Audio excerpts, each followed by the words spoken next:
Angin pagi berembus lembut menyapu halaman sekolah yang mulai ramai oleh suara riuh para siswa. Di balik gerbang, seorang anak laki-laki berusia sekitar 11 tahun berdiri kaku, memeluk ransel lusuh yang tampak sudah lama tak diganti. Namanya Randy. Wajahnya tampak tegang, matanya menyapu kerumunan anak-anak yang tertawa sambil berlarian ke kelas, sementara langkahnya sendiri terasa berat. Seolah ia tahu bahwa tempat ini bukanlah tempat yang menyambutnya dengan hangat. Ia melangkah perlahan ke arah ruang guru, melewati tatapan aneh dari siswa-siswa lain yang mulai menyadari kehadirannya. Siapa tuh? Bajunya kumel banget. Ih, kayak anak jalanan. Bisik-bisik itu mulai terdengar di belakangnya. Tapi Randy tak menjawab, tak membalas, tak menoleh. Ia sudah terbiasa. Di sekolah sebelumnya, hal serupa terjadi.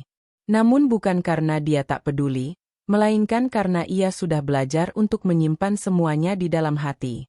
Sementara itu, di ruang guru, seorang wali kelas bernama Burini sedang menerima Randy dari seorang petugas yayasan. Ia hanya membaca sekilas berkas yang diberikan, lalu melirik Randy dari atas ke bawah. Orang tuanya tidak ikut mengantar, tanya Burini datar. Petugas yayasan itu hanya tersenyum kaku. Ayahnya bertugas di luar kota, Bu. Anaknya tinggal dengan bibinya di kontrakan dekat pasar. Burini hanya mengangguk.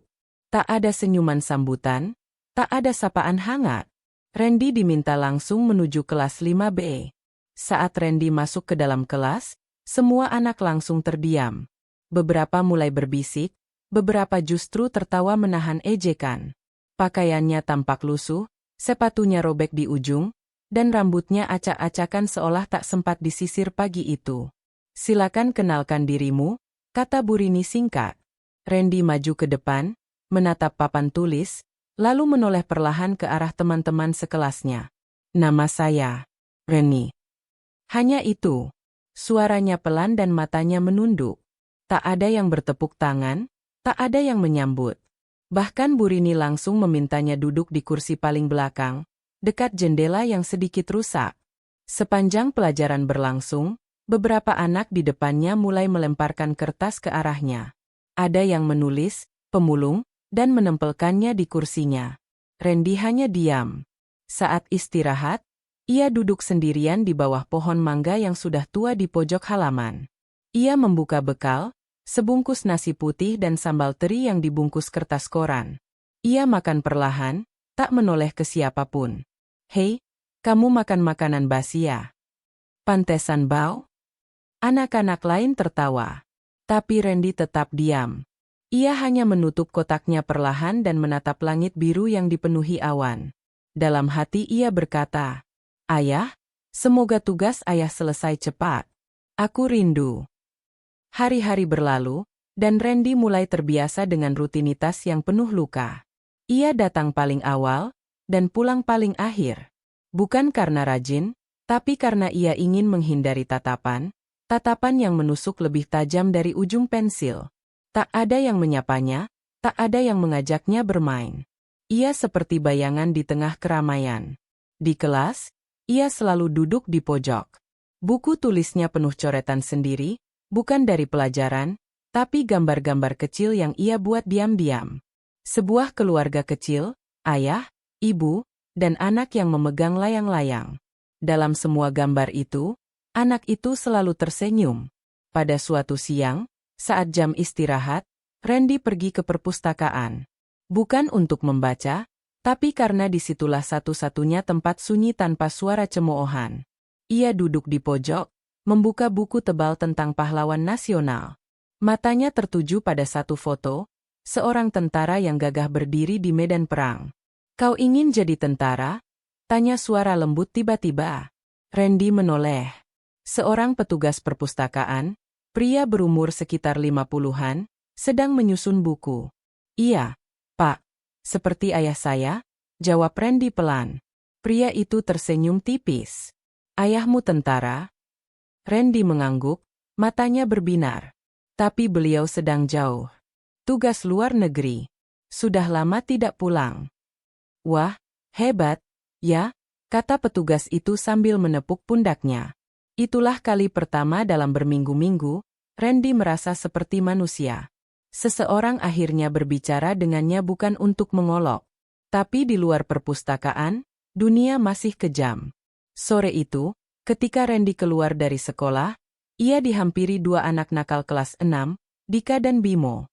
"Hei, anak miskin. Kamu tinggal di kolong jembatan, ya? Atau kamu anak pungut?" Randy terdiam, memeluk tasnya.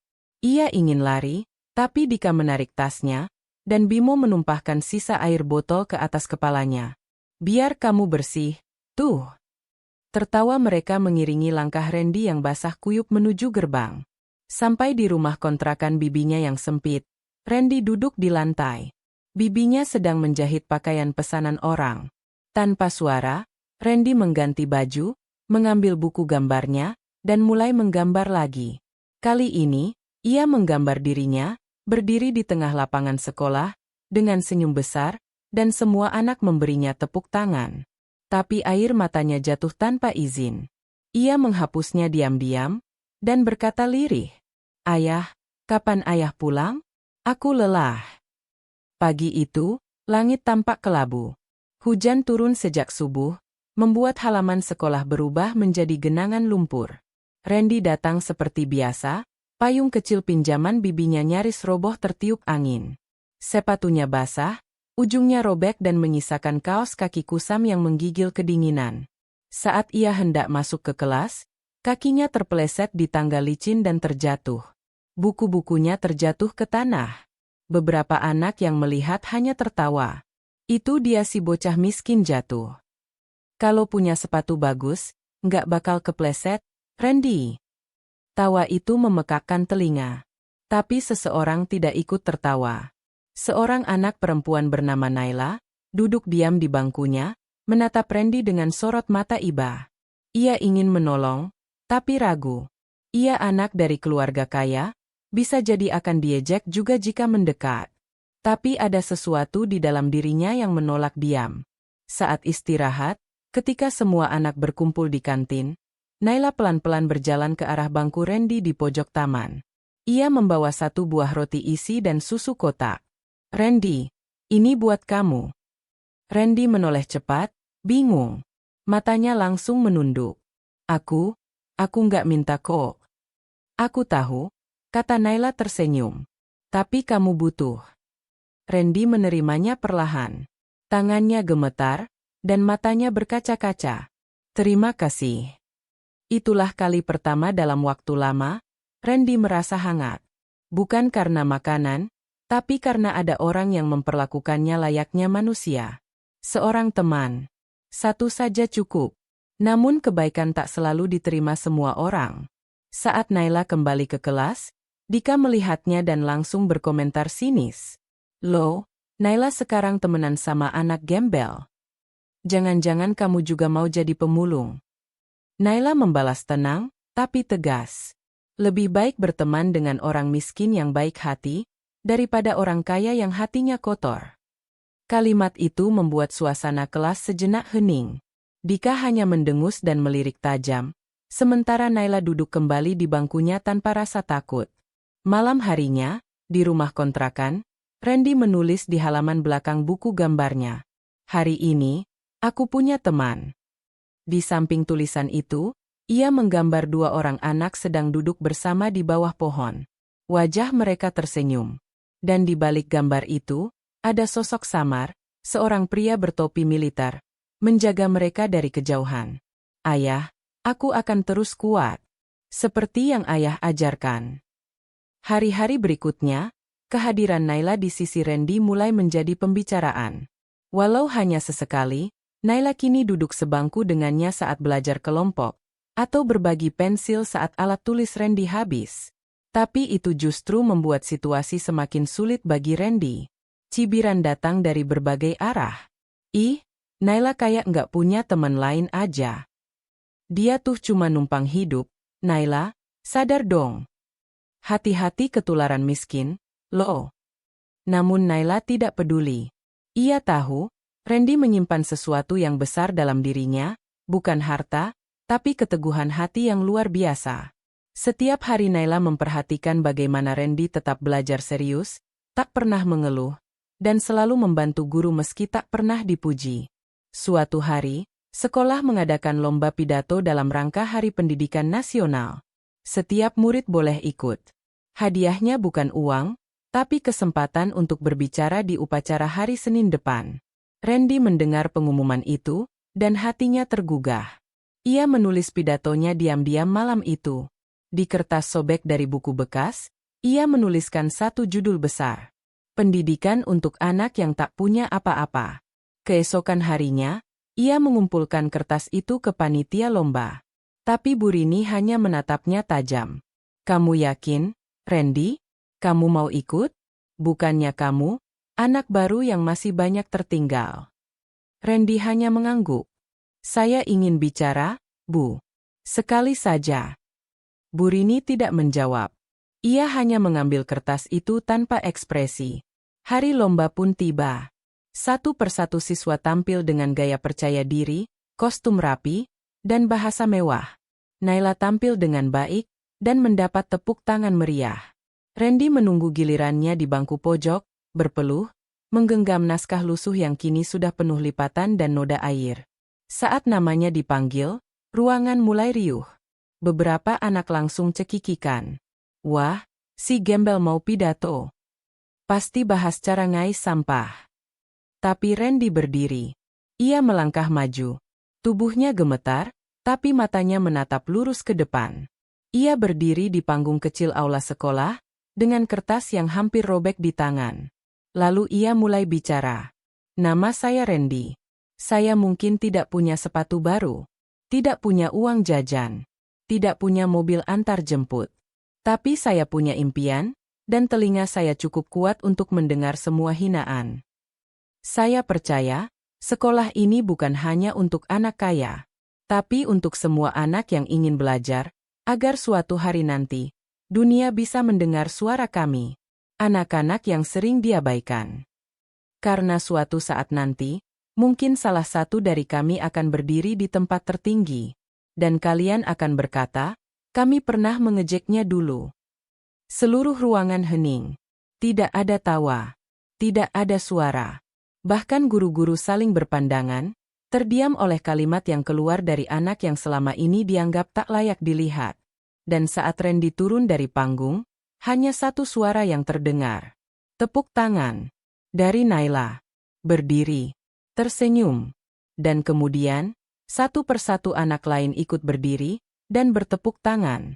Namun dari sudut aula, seseorang mencatat nama-nama yang akan tampil di upacara. Di sebelah nama Randy, ada catatan kecil bertinta merah. Perlu dipertimbangkan kembali, terlalu emosional, terlalu berani. Hari Senin pagi. Lapangan sekolah mulai dipenuhi barisan siswa berseragam putih merah. Langit cerah, matahari bersinar hangat. Semua murid berdiri rapi, bersiap mengikuti upacara bendera. Tapi satu anak, Randy, tak berada di barisan manapun. Ia duduk sendirian di bangku panjang dekat taman sekolah, mengenakan seragam yang lebih rapi dari biasanya. Rambutnya disisir rapi, dan bekas sobekan sepatunya dijahit rapi oleh bibinya semalam. Di tangannya, ia menggenggam kertas pidato yang sama, yang telah ia hafalkan tanpa celah. Ia menunggu namanya dipanggil. Sementara itu, di podium upacara, seorang guru membacakan susunan acara. Anak-anak memperhatikan. Tapi tak ada nama Randy dalam daftar pembicara. Bahkan setelah acara pembacaan prestasi dan pengumuman umum selesai, Randy masih tetap duduk, menanti. Setelah upacara bubar, ia berjalan mendekati guru pembina, Bu Rini, dan bertanya dengan suara hampir berbisik. Bu, kenapa saya tidak dipanggil? Bu Rini menatapnya sebentar, lalu menjawab singkat tanpa raut penyesalan. Pidatomu bagus, tapi terlalu emosional. Kami pikir belum waktunya kamu tampil. Mungkin di lain kesempatan. Ya. Randy hanya mengangguk. Tak ada amarah di wajahnya. Tapi matanya kosong. Langkahnya pelan kembali ke kelas, seperti membawa beban tak terlihat. Di dalam kelas, beberapa anak yang menyukai pidatonya mulai mempertanyakan ketidakadilan itu. Bahkan Naila datang menghampiri langsung. Randy, kamu harus protes. Pidato kamu kemarin bikin semua orang terdiam. Bahkan guru-guru kagum. Randy menggeleng perlahan. Gak apa-apa. Mungkin, emang belum waktunya.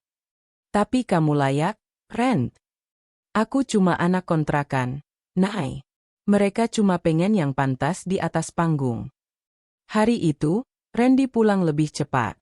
Bibinya bingung melihat keponakannya yang biasanya tenang, kini hanya duduk di sudut kamar, menatap kosong ke dinding. Ia memeluk tasnya, dan dari dalam tas itu, ia mengeluarkan sebuah benda kecil, sebuah foto lama, lusuh dan mulai pudar. Foto itu memperlihatkan seorang pria berseragam militer, menggendong bayi mungil. Di belakangnya, sang ibu tersenyum memeluk dari belakang.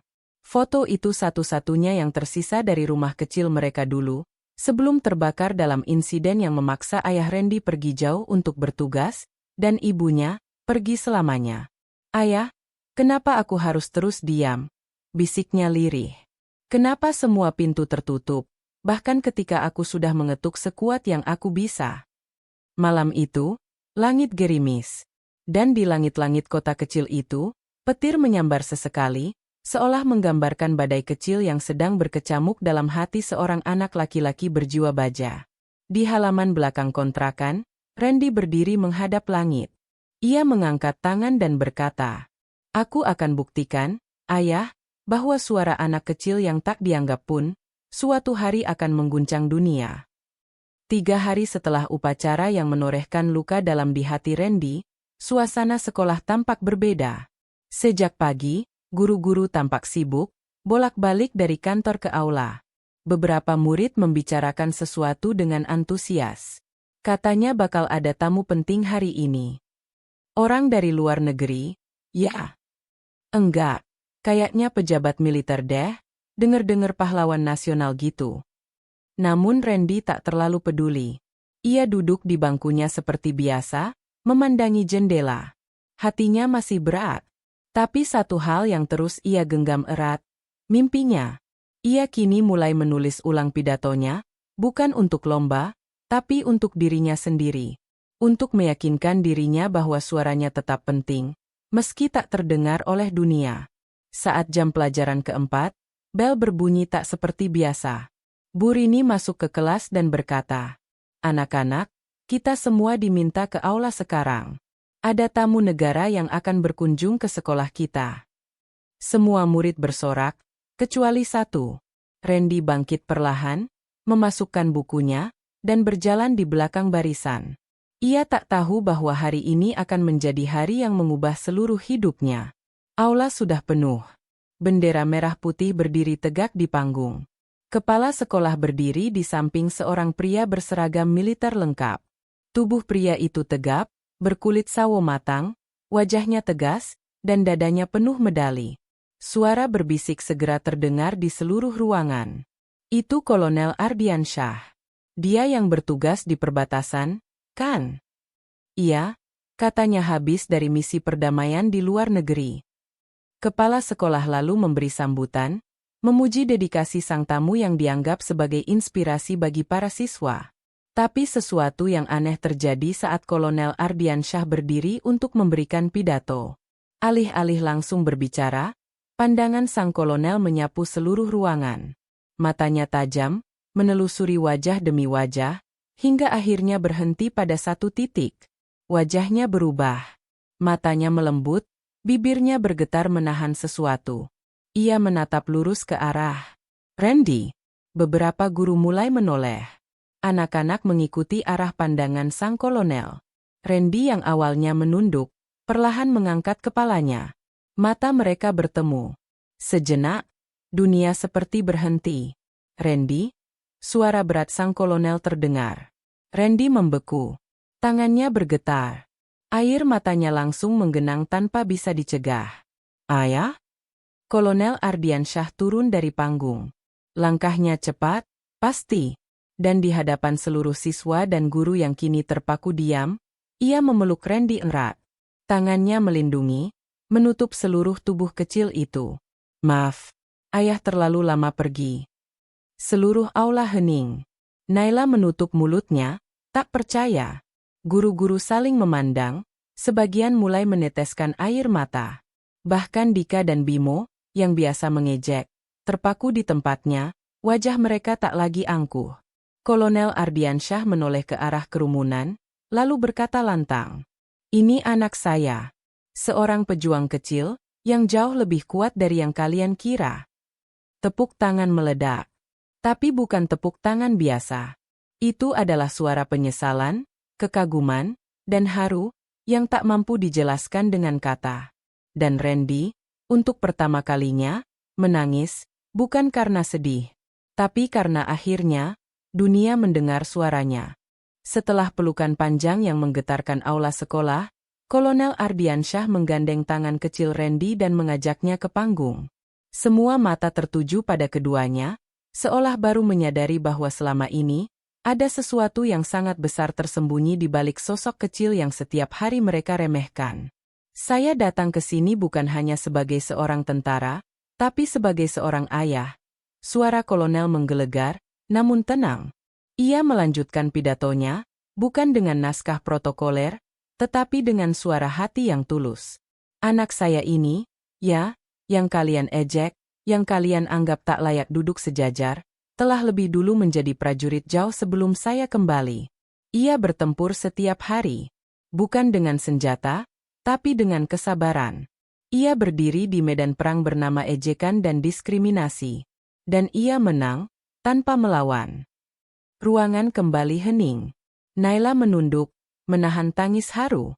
Di barisan belakang, Dika dan Bimo saling melirik dengan wajah memucat. Bahkan Bu Rini, guru yang selama ini tak pernah benar-benar memandang Randy, tampak gelisah dan malu. Kolonel menoleh ke arah kepala sekolah. "Saya mohon izin.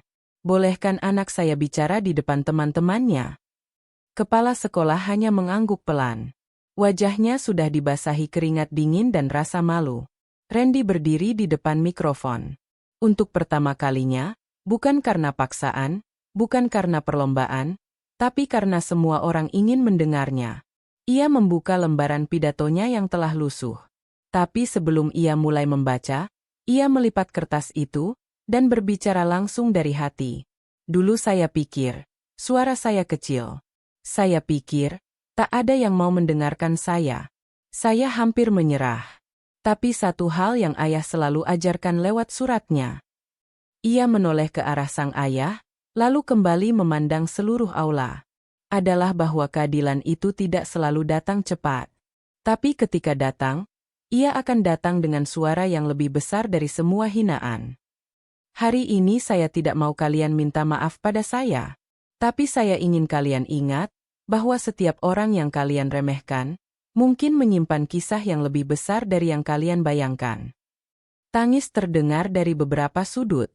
Anak-anak yang dulu mengejek, kini menunduk diam. Bahkan Dika memeluk lututnya sendiri, menatap lantai tanpa mampu mengangkat kepala. Bu Rini menyeka matanya dengan tisu, tapi tetap tak bisa menyembunyikan rasa bersalah. Tepuk tangan kembali bergemuruh. Kali ini bukan karena belas kasihan, tapi karena kekaguman. Setelah acara selesai, satu persatu anak menghampiri Randy. Beberapa menyalaminya, beberapa memeluknya. Dan yang paling mengejutkan, Dika datang dengan mata merah. "Randy, maaf ya. Aku salah." Randy tersenyum. Ia hanya menjawab, "Kalau kamu sungguh minta maaf, jangan ulangi ke orang lain." Dika mengangguk pelan, lalu memeluk Randy sebentar sebelum kembali ke kerumunan. Sore itu, Randy dan ayahnya berjalan pulang berdua. Kontrakan kecil itu masih sama, tapi terasa berbeda. Karena untuk pertama kalinya dalam hidupnya, langkah Randy tidak terasa ringan karena ia lari dari sesuatu, tapi karena ia menuju sesuatu yang baru. Harga diri. Beberapa minggu setelah kejadian yang mengguncang sekolah itu, hidup Randy mulai berubah. Ia bukan lagi sosok yang berjalan sendirian di koridor, bukan lagi anak yang dibisiki di belakang, bukan lagi pemilik bangku kosong di pojok kelas. Kini, ia dikenal. Bukan karena nama ayahnya yang bergelar kolonel, tapi karena keberaniannya, berani bertahan, berani bicara, dan berani memaafkan. Kepala sekolah memberikan kesempatan bagi Randy untuk menulis kolom khusus di majalah sekolah. Dan pada edisi pertamanya, Randy menulis surat terbuka. Untuk kalian yang pernah mengejek saya, dulu saya ingin sekali membalas semua kata-kata kalian. Tapi saya tahu, jika saya balas dengan kemarahan, saya akan sama seperti kalian. Jadi saya diam. Saya belajar. Saya kuatkan hati. Saya belajar bahwa tidak semua orang jahat. Naila, teman saya, membuktikan itu. Dan kini saya ingin jadi seperti dia, berani berdiri di sisi yang benar, meski sendirian. Terima kasih karena sudah pernah menjatuhkan saya. Karena dari sana, saya belajar berdiri. Surat itu dibaca seluruh sekolah. Beberapa menangis. Beberapa mulai memandang sekeliling, mencari siapa lagi anak yang mereka abaikan, mereka ejek, mereka rendahkan hanya karena berbeda. Perubahan kecil mulai terjadi.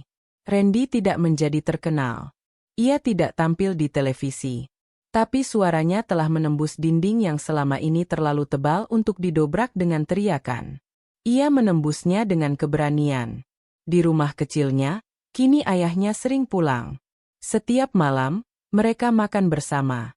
Dan Randy masih menggambar, tapi tak lagi gambar anak yang sendirian. Kini, ia menggambar banyak anak. Tersenyum. Berdiri bersama. Ayah, kata Randy di suatu malam, aku tahu sekarang. Jadi tentara bukan cuma soal berperang. Benar, jawab Kolonel Ardiansyah. Kadang, perjuangan paling berat justru saat kita harus menghadapi orang-orang yang meremehkan kita, tanpa kehilangan siapa diri kita sebenarnya. Dan kini, kisah Randy menyebar. Diceritakan dari satu video ke video lain. Dari satu channel ke channel lain. Menyentuh jutaan hati yang pernah merasa sama, tak dianggap, tak didengar. Tapi seperti yang pernah Randy katakan, keadilan mungkin datang terlambat, tapi ketika datang, ia akan bicara lebih lantang dari semua hinaan. Tamat. Televisi kisah ini siap menjadi video yang menyentuh hati jutaan penonton.